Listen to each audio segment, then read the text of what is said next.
badan hukum. Ini adalah bukti keniatan saya dan keseriusan saya.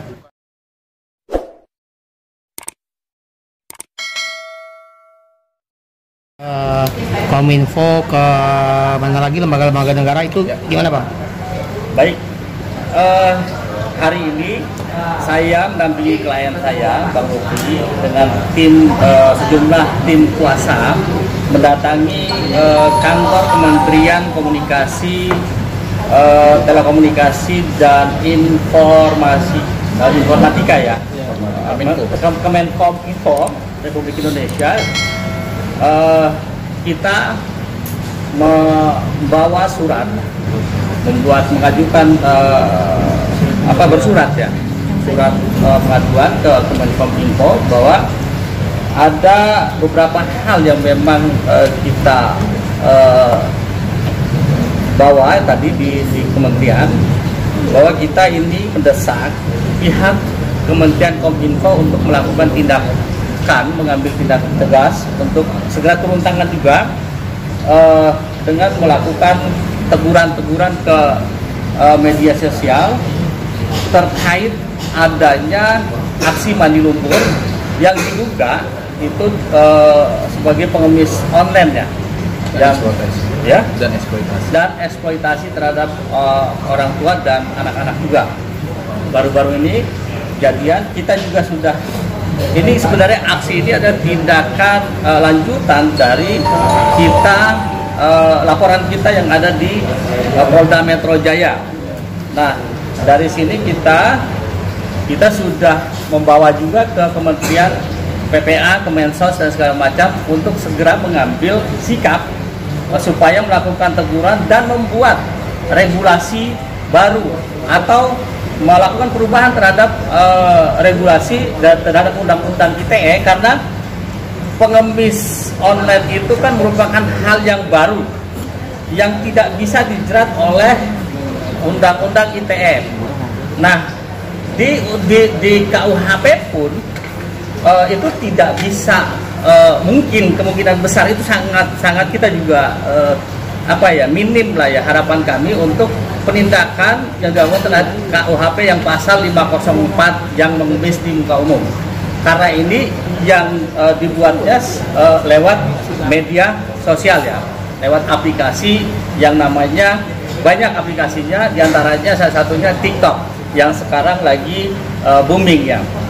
Nah, dan dari situ kami berharap, ini teman-teman juga semuanya berharap bahwa kementerian atau pemerintah turun tangan bersama legislatif, karena kan kita juga mengirim tembusan-tembusan ke beberapa kementerian termasuk ke Komnas HAM, Ombudsman dan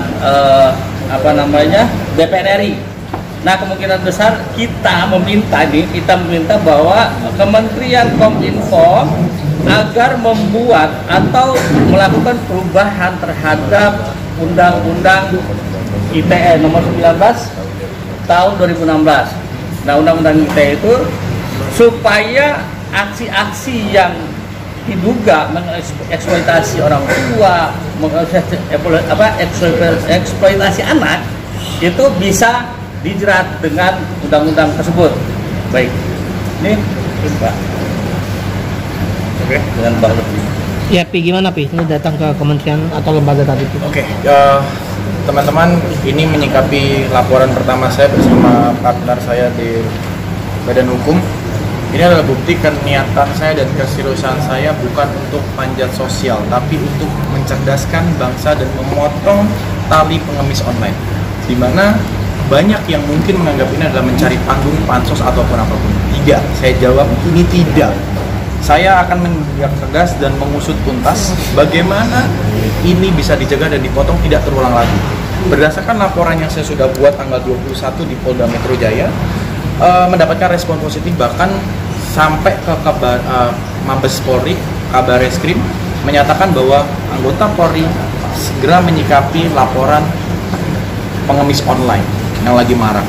Nah, tapi masalah yang terbesar bagi saya adalah KUHP 504 ini. Mungkin bisa di zoom ke teman-teman. Ini adalah tindak pidana mengemis di muka umum. Masalahnya, pengemis di muka umum ini membalutnya di sosial media, yang dimana UIT-nya tidak diatur. Yang saya khawatirkan adalah generasi bangsa kita ke depannya adalah gua ngemis aja, tapi di sosial media toh nggak ada hukumannya, tidak melanggar, tapi mau dibawa kemana generasi kita?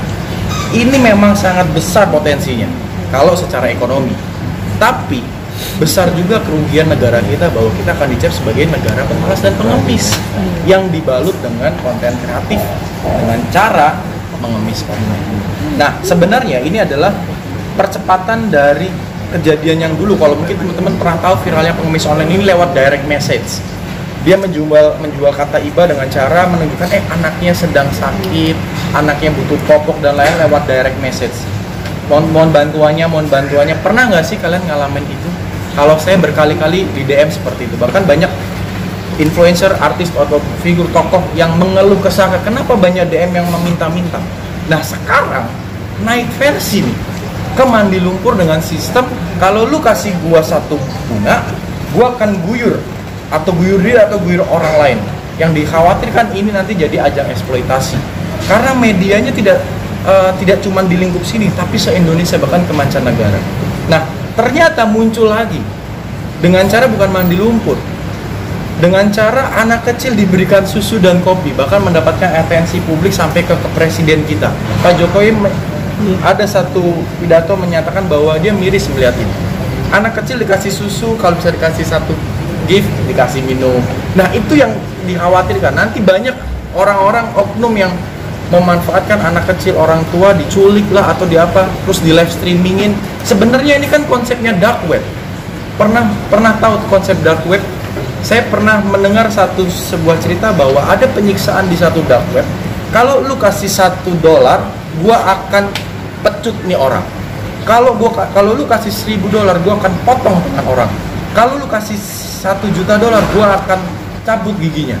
Nah, ini kan konsep yang sangat bahaya.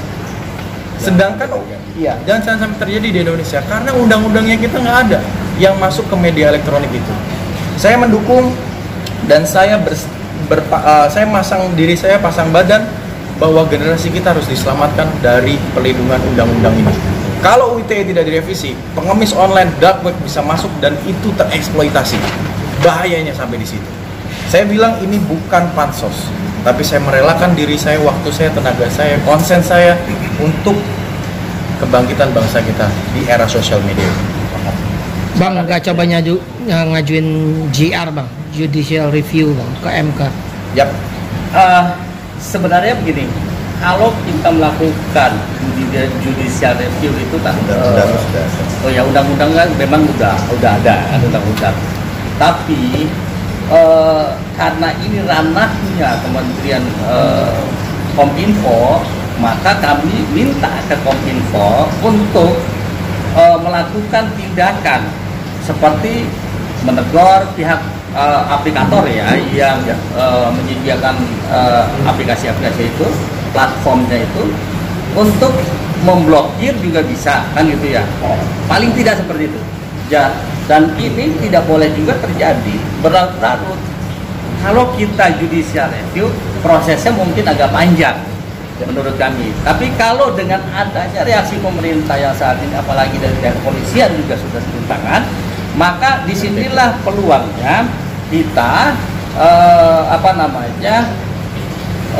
pihak pemerintah itu untuk bisa melakukan perubahan terhadap itu dan memasukkan yang pasal pengemis di muka umum itu bisa dimasukkan ke dalam prolegnas.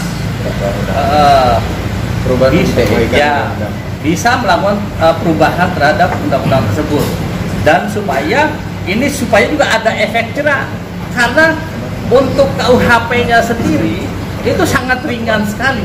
Jadi orang itu tidak bisa ditahan karena ancaman hukumannya cuma 5-6 minggu, itu tidak pidana ringan. Jadi artinya tidak ada efek jerahnya ke sana. Nah, bisa-bisa pasca kita juga membuat laporan itu menjamur lagi. Sampai hari ini masih ada. Karena memang mereka juga mungkin nih dalam tanda kutip ini ada yang mengorganisir sehingga mereka juga bisa mencari celah itu gitu. Nggak mungkin dihukum ini gitu kan. Kita aja lakukan terus gitu kan. Akhirnya kan yang dirugikan itu kan yang nonton ini bukan hanya orang dewasa ya. Karena anak-anak di bawah umur pun pegang HP sekarang dan bisa mengakses masuk ke TikTok tersebut. Nah, bisa jadi ini juga akan merusak mindset mereka ke depan. Jadi ya generasi kita ya dicap sebagai generasi pengemis nanti sama orang luar. Dan yang promosi brand nanti itu masuk ke influencer, ke digital creator dengan cara tolong promosi dengan cara yang viral nih. Misalnya ada perusahaan A yang minta tolong gue mau endorse lu, gue mau iklan dulu, tapi konsepnya lu bikin mandi lumpur ya. Karena yang lagi viral kayak gitu. Semua brand-brand yang masuk ke konten kreator atau influencer pasti mengikuti tren marketingnya. Setuju nggak? Banyak yang waktu itu tren marketingnya adalah, mohon maaf, giveaway-giveawayan, diikutin tuh. Terus ada tren marketingnya adalah jadi gembel-gembelan, gembel online atau ngeprank-ngeprankan. Nanti jangan sampai brand-brand masuk karena ini tidak melanggar UU ITE. Ya udah, mereka meminta dipromosikan dengan parodikan mandi-mandi lumpur. Apa nggak itu dimanfaatkan? Nah, itu kekhawatiran saya. Yang nanti ini akan berdampak ke profesi saya juga sebagai digital creator. Orang membuat konten, membuat sebuah streamer pasti dikutip pengemis.